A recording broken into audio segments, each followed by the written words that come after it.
Republican Party of India Athawale દ્વારા અમદાવાદ શહેર કુબેરનગર ખાતે આજે 8 જૂન 2025ના રોજ પ્રદેશ પ્રમુખ અશોકકુમાર ભટ્ટીના માર્ગદર્શનમાં ભારત જિંદાબાદ યાત્રાનું આયોજન કરવામાં આવ્યું હતું।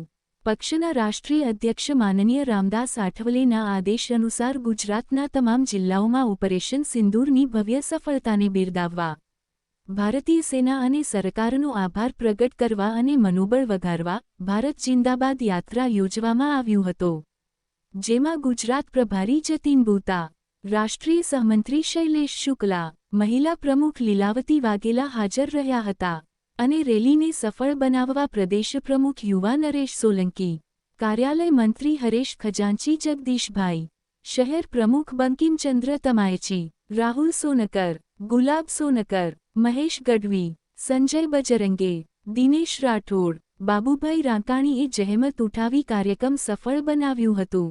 એક report Gujarat Geeta news Ahmedabad. Party તરફથી એક ભારત જિંદાબાદ યાત્રા અહીંથી શરૂ થઈ રહી છે, જે ડોક્ટર બાબા સાહેબ આંબેડકરના સ્ટેચ્યુ સુધી સમાપ્ત થશે। આપણા યાત્રાની અંદર ભારત ઇન્ડિયા જિંદાબાદ, પાકિસ્તાન મુર્દાબાદના નારા લગાવીશું। તો હું બોલીશ ભારત ઇન્ડિયા જિંદાબાદ। ભારત ઇન્ડિયા તમારે બોલવાનું છે જિંદાબાદ, પાકિસ્તાન તમારે બોલવાનું છે મુર્દાબાદ।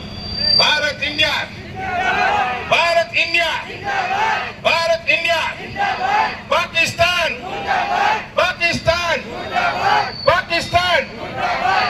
ડોક્ટર બાબા સાહેબ આંબેડકર, ડોક્ટર બાબા સાહેબ આંબેડકર, રામદાસજી આપ આગે बढ़ो, नरेंद्र मोदी जी आप आगे